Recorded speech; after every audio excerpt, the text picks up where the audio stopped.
Shalom, selamat datang di podcast Senat Mahasiswa STTIK Jakarta bersama dengan saya, Meilanda Kristantin Diling. Saat ini, saya mau sharing kebenaran firman Tuhan yang saya beri judul Sukacita Penuaian.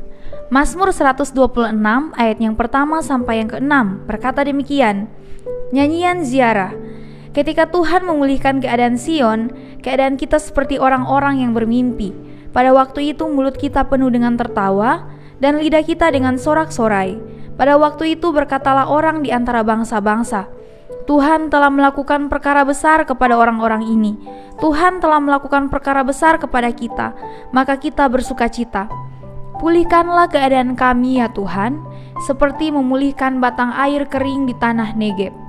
Orang-orang yang menabur dengan mencucurkan air mata akan menuai dengan bersorak-sorai. Orang yang berjalan maju dengan menangis sambil menabur benih pasti pulang dengan sorak-sorai sambil membawa berkas-berkasnya. Ya, bangsa Israel adalah bangsa pilihan Allah. Mereka begitu dikasihi Tuhan, bahkan ketika mereka diperbudak di tanah Mesir, Tuhan mengirimkan seorang penolong untuk membawa mereka keluar dari tanah Mesir, yaitu Musa. Namun, bangsa Israel adalah bangsa yang tegar tengkuk. Tegar tengkuk di sini berarti keras kepala, tidak taat, tidak patuh, dan tidak bersyukur. Mereka memilih untuk memberontak kepada pimpinan mereka dan tidak menyembah kepada Allah lagi.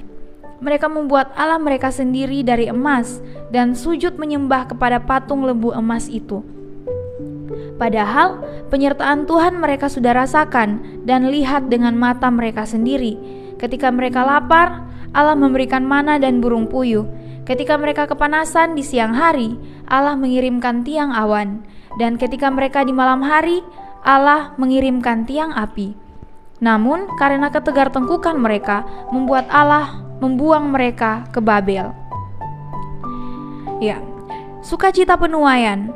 Pemulihan yang lebih besar terjadi ketika orang-orang Yahudi ini, orang-orang Israel ini kembali ke Yerusalem ketika mereka dibuang ke Babel.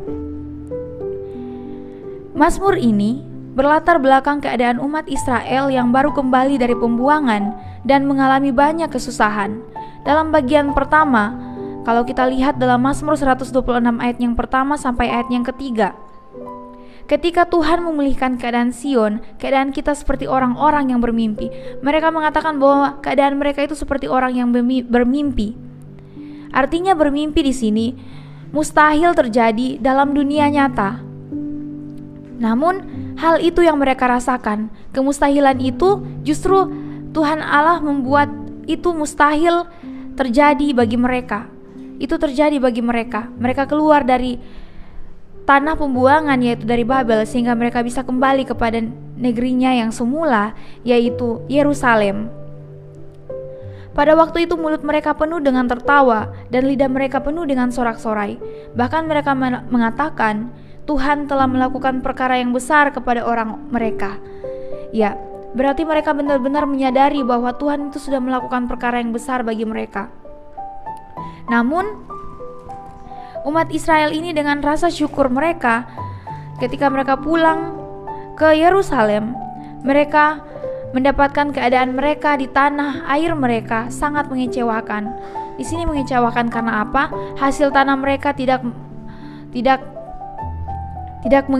mengizinkan mereka, hasil tanah mereka itu mengecewakan. Artinya mereka tidak bisa memanen hasil yang lebih. Jadi mereka mengalami kesusahan dalam hal kelaparan.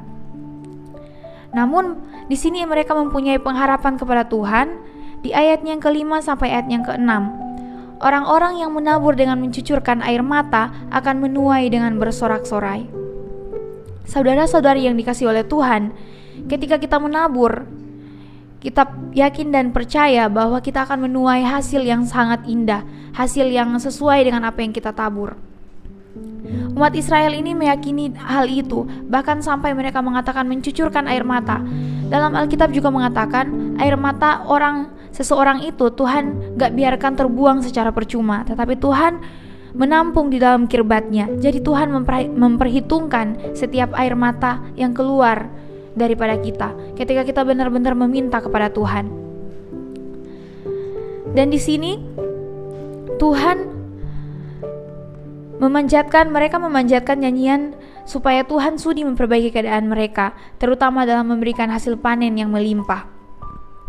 Di sini ada rasa syukur mereka tetap berjalan maju dengan tetap menabur benih, dan mereka percaya bahwa saat mereka pulang mereka pasti membawa berkas-berkasnya.